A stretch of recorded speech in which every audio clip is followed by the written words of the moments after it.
வணக்கம். வைஜக் from Javadupatti Pudur. Power writer அப்படிங்கிற YouTube channel மூலமாக உங்களை மீண்டும் சந்திப்பு ரொம்ப மற்ற மகிழ்ச்சி. அத்தோடு எங்கள் சேனலை சப்ஸ்கிரைப் பண்ணுங்கள், பெல் பட்டன் அழுத்த மறந்துடாதீங்க. அத்தோட எல்லாத்துக்கும் ஷேர் பண்ணுங்கள். அதாவது சென்னையில் ஒரு சைவ சித்தாந்த பெருவிழா காட்டாங்குளத்தூரில். அதற்கு மதுரையிலிருந்து புறப்பட்டு வந்த மதுரை ஆதீனம் உளுந்தூர்பேட்டை ரவுண்டானா வந்தவுடனே அரசியல்வாதியாக மாறுறாரு. அவரை நோக்கி எந்த ஒரு காரும் வரல. அவரு வர்றாரு, இன்னொரு கார் வருது. அந்த காரை நோக்கி இவர் தான் வர்ற சர்ன்னு வேகமா போறாங்க. டக்குன்னு பிரேக் போடுறாங்க, அவங்களும் பிரேக் போடுறாங்க. வாக்குவாதம் நடக்குது. அதுல முபாரக் அலி அப்படிங்கிற ஒரு உளுந்தூர்பேட்டைக்காரர் இருக்கிறாரு. அப்புறம் அந்த நபர்கிட்டே ஒரு 5000 கேட்டு 2000 புடுங்கிட்டு விட்டுறாரு செல்வகுமார், மிரட்டி உருட்டி. எப்படி பாருங்க, அங்கனே ஒரு ஃப்ராடு பித்தலாட்டம் எல்லாம் நடக்குது. கம்ப்ளீட். இத்தனைக்கு மதுரை ஆதீனம் கேவலம். அந்த கார் டிரைவர் இதற்கு மதுரை ஆதீனமும் உடந்தையா அப்படிங்கிற கேள்வியும் இன்னைக்கு போயிட்டு இருக்கு. அப்புறம் அவரு போயிடுறாரு, முபாரக்கும் போயிடுறாரு, மற்றபடி ஆதீனமும் போயிடுறாரு. இது மிகப்பெரிய பிரச்சனையாகி அங்க இருக்கக்கூடிய மக்கள் அடிப்படையில் யார் மேலேயும் ஒரு குற்றம் சுமத்த முடியாத அளவுக்கு ஒரு மதுரை ஆதீனம் என்ன பண்றாரு, தேவையற்ற முறையில் அங்கே காட்டாங்குளத்தூர் மாநாட்டில் இது இஸ்லாமியர்களுடைய ஒரு மிகப்பெரிய ஒரு மோசடி, அது பாகிஸ்தான் தீவிரவாதி தொடர்பு இருக்கு. இந்த அரசு சிறுபான்மை மக்களுக்கு தான் நிறைய, தமிழக அரசு நிறைய செஞ்சுட்டு இருக்கிறாங்க. எப்படிலாம் ஒரு காழ்ப்புணர்ச்சியான பேச்சு பாருங்க.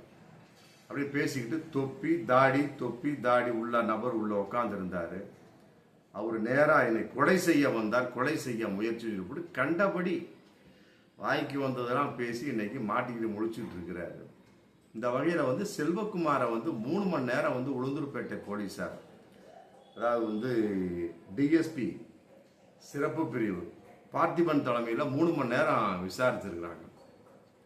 இந்த விசாரிச்ச வகையில் பாஜக வக்கீல் அணி அவங்க போராட்டம் பண்ணிருக்காங்க. பக்கிரிசாமி அப்படிங்கிறவங்க தலைமையில் ஒரு 20-30 பேர் அதேபடி இது சாதாரண விபத்து தானே, சாதாரண விபத்து வழக்கிற்கு எத்தனை மணி நேரம் விசாரிக்கிறது? ஏன்னா வாக்குவாதத்தில் ஈடுபட்டிருக்கிறாங்க.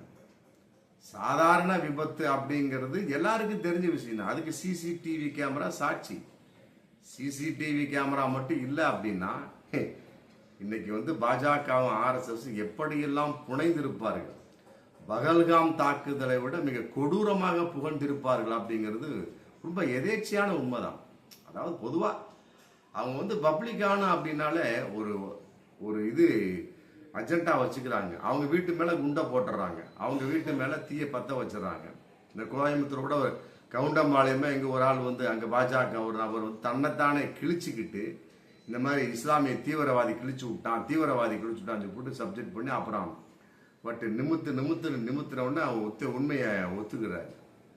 இந்த மாதிரிலாம் அவங்களுக்குள்ள அஜெண்டா இருக்கு. அந்த மாதிரி வகையில மதுரை ஆதீனம் ஒரு பிட்டை போட்டு ஒரு நாடகம் நடத்திடலாம் அப்படின்னு பார்த்துருக்கிறாரு. ஆனா சிசிடிவி கேமரா காட்டி கொடுத்துருச்சு.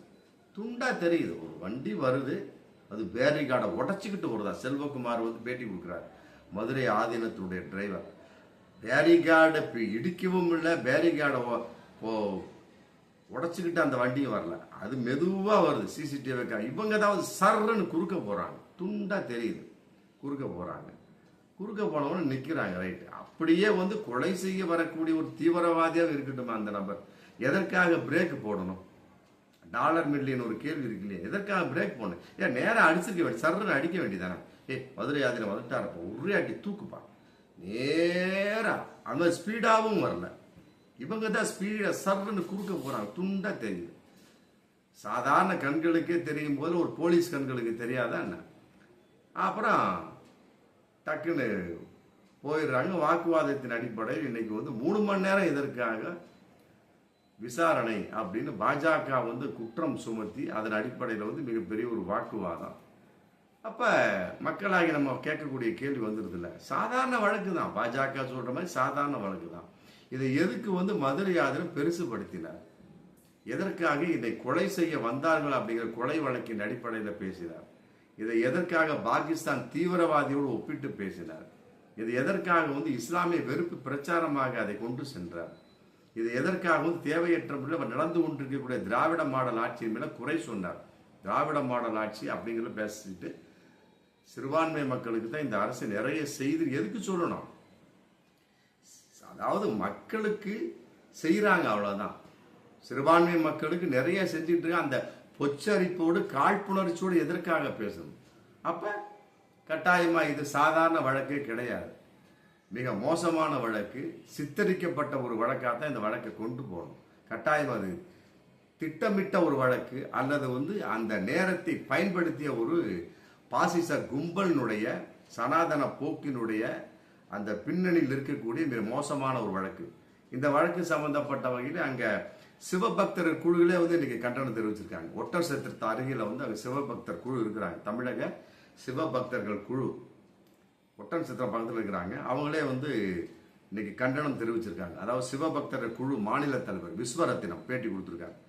அதாவது சைவ சித்தாந்தத்தை வளர்க்க வேண்டுமோடி இந்த மாதிரி நிறைய பேர் ஆதீனங்கிற பேர் அரசியல்வாதி அழைஞ்சிட்டு இருக்கிறாங்க.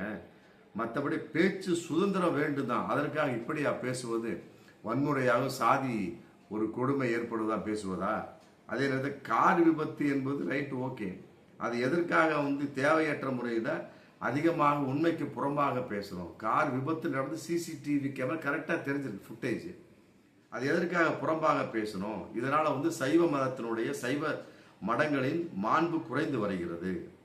ஏன்னா அதே நேரத்தில் இந்த ஆதீனம் போன்றவர்கள்லாம் கடை திறப்பு விழாவுக்கும் அரசியல் விழாவுக்கும் போயிட்டு இருக்கிறாங்க. இதெல்லாம் ஏற்றுக்கொள்ள முடியாது.